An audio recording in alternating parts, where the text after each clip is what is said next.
something. It will be traveling further than any manned rocket has ever flown and will very substantially pass the moon, go around it, and come back home from a distance that has never been done before. It's amazing. They are on the way, and God bless them. These are brave people. We want to God bless those 4 unbelievable astronauts. As we speak this evening, it's been just 1 month since the United States military began Operation Epic Fury, targeting the world's #1 state sponsor of terror, Iran. In these past 4 weeks, our armed forces have delivered swift, decisive, overwhelming victories on the battlefield, victories like few people have ever seen before. Tonight, Iran's Navy is gone. Their Air Force is in ruins. Their leaders, most of them terrorist regime they led, are now dead. Their command and control of the Islamic Revolutionary Guard Corps is being decimated as we speak. Their ability to launch missiles and drones is dramatically curtailed, and their weapons, factories, and rocket launchers are being blown to pieces. Very few of them left. Never in the history of warfare has an enemy suffered such clear and devastating large-scale losses in a matter of weeks. Our enemies are losing in America, as it has been for 5 years under my presidency, is winning, and now winning bigger than ever before. Before discussing this current situation, I also want to thank our troops for the masterful job they did in taking the country of Venezuela in a matter of minutes. That hit was quick, lethal, violent, and respected by everyone all over the world. After rebuilding our military during my first term, we have by far the strongest military anywhere in the world. And now we're working along with Venezuela and are, in a true sense, joint venture partners. We're getting along incredibly well in the production and sale of massive amounts of oil and gas, the second largest reserves on earth after the United States of America. We're now totally independent of the Middle East, and yet we are there to help. We don't have to be there. We don't need their oil. We don't need anything they have, but we're there to help our allies. Tonight, I want to provide an update on the tremendous progress our warriors have made in Iran and discuss why Operation Epic Fury is necessary for the safety of America and the security of the free world. From the very first day I announced my campaign for president in 2015, I have vowed that I would never allow Iran to have a nuclear weapon.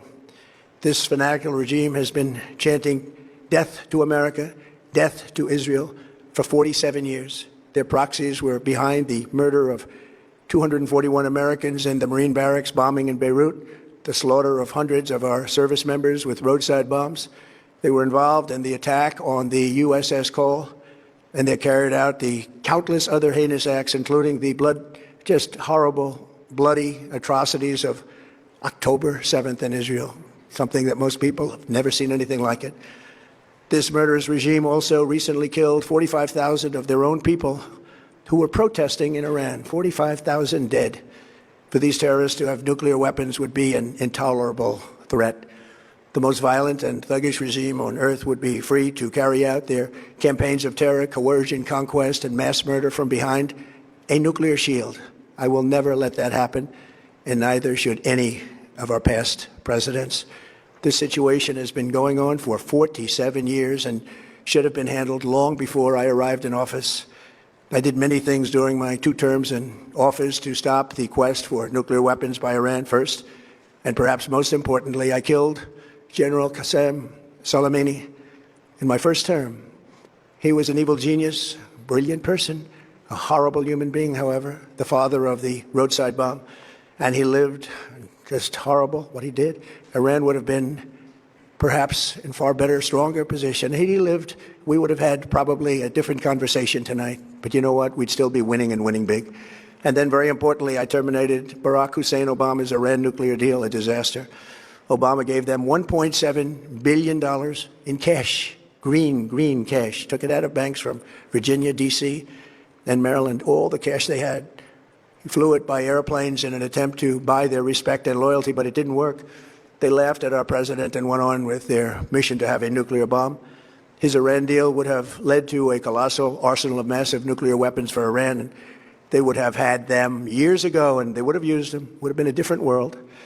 There would have been no Middle East and no Israel right now, in my opinion, the opinion of a lot of great experts, had I not terminated that terrible deal. And I was so honored to do it. I was so proud to do it. It was so bad right from the beginning.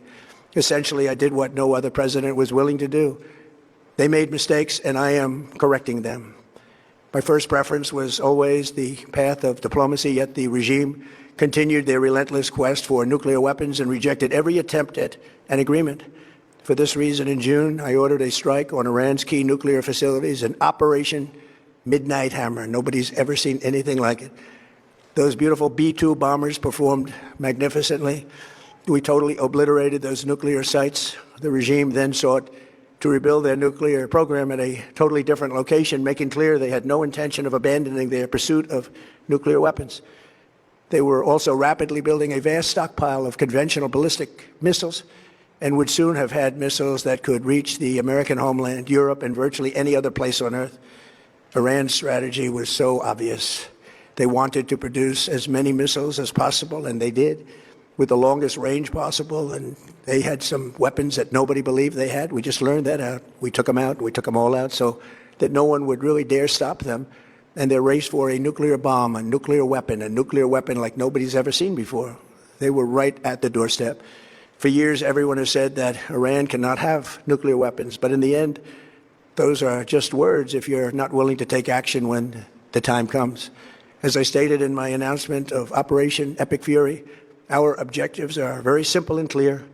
We are systematically dismantling the regime's ability to threaten America or project power outside of their borders. That means eliminating Iran's Navy, which is now absolutely destroyed, hurting their Air Force and their missile program at levels never seen before, and annihilating their defense industrial base. We've done all of it. Their Navy is gone. Their Air Force is gone. Their missiles are just about used up or beaten. Taken together, these actions will cripple Iran military, crush their ability to support terrorist proxies, and deny them the ability to build a nuclear bomb. Our armed forces have been extraordinary. There's never been anything like it militarily. Everyone is talking about it, and tonight I'm pleased to say that these core strategic objectives are nearing completion. As we celebrate this progress, we think especially of the 13 American warriors who have laid down their lives in this fight to prevent our children from ever having to face a nuclear Iran. Twice this past month, I have traveled to Dover Air Force Base, and it's been something. I wanted to be with those heroes as they return to American soil, and I was with them and their families, their parents, their wives, their husbands. We salute them, and now we must honor them by completing the mission for which they gave their lives. And every single one of the people, their loved ones said, please, sir, please finish the job, every one of them. And we are going to finish the job, and we're going to finish it very fast. We're getting very close. I want to thank our allies in the Middle East, Israel, Saudi Arabia, Qatar, the UAE, Kuwait, and Bahrain. They've been great, and we will not let them get hurt or fail in any way, shape, or form. Many Americans have been concerned to see the recent rise in gasoline prices here at home. This short-term increase has been entirely the result of the Iranian regime launching deranged terror attacks against commercial oil tankers in neighboring countries that have nothing to do with the conflict. This is yet more proof that Iran can never be trusted with nuclear weapons. They will use them, and they will use them quickly. It would lead to decades of extortion, economic pain, and instability worse than we can ever imagine. The United States has never been better prepared economically to confront this threat. You all know that. We built the strongest economy in history. We're going through it right now, the strongest in history. In 1 year, we've taken a dead and crippled country. I hate to say that, but we were a dead and crippled country after the last administration and made it the hottest country anywhere in the world by far, with no inflation, record-setting investments coming into the United States, over $18 trillion, and the highest stock market ever, with 53 all-time record highs in just 1 year. It all positioned us to get rid of a cancer that has long simmered. It's known as the nuclear Iran, and they didn't know what was coming. They'd never imagined it. Remember, because of our Drill Baby Drill program, America has plenty of gas. We have so much gas. Under my leadership, we are #1 producer of oil and gas on the planet, without even discussing the millions of barrels that we're getting from Venezuela. Because of the Trump administration's policies, we produce more oil and gas than Saudi Arabia and Russia combined. Think of that, Saudi Arabia and Russia combined. And that number will soon be substantially higher than that. There's no country like us anywhere in the world, and we're in great shape for the future. The United States imports almost no oil through the Hormuz Strait and won't be taking any in the future. We don't need it. We haven't needed it, and we don't need it. We've beaten and completely decimated Iran. They are decimated, both militarily and economically and in every other way. And the countries of the world that do receive oil through the Hormuz Strait must take care of that passage. They must cherish it. They must grab it and cherish it. They can do it easily. We will be helpful, but they should take the lead in protecting the oil that they so desperately depend on. So to those countries that can't get fuel, many of which refuse to get involved in the decapitation of Iran, we had to do it ourselves. I have a suggestion. Number one, buy oil from the United States of America. We have plenty. We have so much. And number two, build up some delayed courage. Should have done it before. Should have done it with us, as we asked. Go to the Strait and just take it, protect it, use it for yourselves. Iran has been essentially decimated. The hard part is done, so it should be easy. And in any event, when this conflict is over, the Strait will open up naturally. It'll just open up naturally. They're going to want to be able to sell oil because that's all they have to try and rebuild. It will resume the flowing, and the gas prices will rapidly come back down. Stock prices will rapidly go back up. They haven't come down very much, frankly. They came down a little bit, but they've had some very good days over the last couple of days. We've done actually much better than I thought, but we had to take that little journey to Iran to get rid of this horrible threat.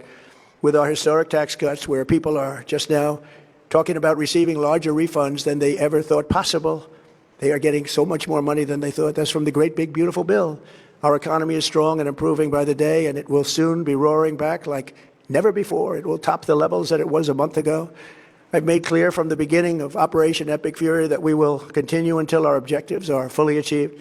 Thanks to the progress we've made, I can say tonight that we are on track to complete all of America's military objectives shortly, very shortly. We're going to hit them extremely hard over the next 2 to 3 weeks. We're going to bring them back to the Stone Ages where they belong.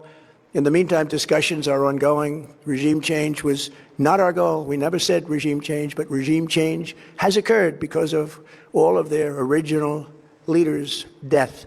They're all dead. The new group is less radical and much more reasonable. Yet if during this period of time no deal is made, we have our eyes on key targets. If there is no deal, we are going to hit each and every one of their electric generating plants very hard and probably simultaneously. We have not hit their oil, even though that's the easiest target of all, because it would not give them even a small chance of survival or rebuilding. But we could hit it, and it would be gone, and there's not a thing they could do about it. They have no anti-aircraft equipment. Their radar is 100% annihilated. We are unstoppable as a military force. The nuclear sites that we obliterated with the B-2 bombers have been hit so hard that it would take months to get near the nuclear dust, and we have it under intense satellite surveillance and control. If we see them make a move, even a move for it, we'll hit them with missiles very hard again.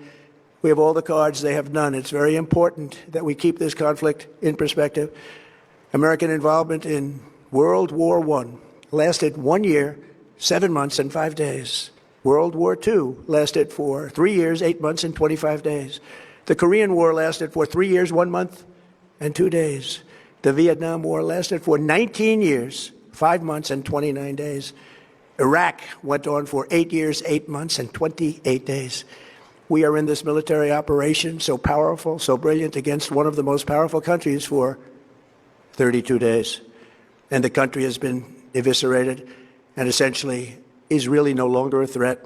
They were the bully of the Middle East, but they're the bully no longer. This is a true investment in your children and your grandchildren's future. The whole world is watching, and they can't leave the power, strength, and brilliance. They just can't believe what they're seeing. They leave it to your imagination, but they can't believe what they're seeing, the brilliance of the United States military.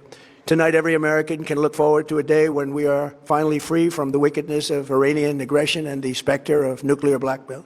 Because of the actions we have taken, we are on the cusp of ending Iran's sinister threat to America and the world. And I'll tell you, the world is watching. And when we do, when it's all over, the United States will be safer, stronger, more prosperous, and greater than it has ever been before. May God bless the men and women of the United States Armed Forces, and may God bless the United States of America. Thank you very much, and good night.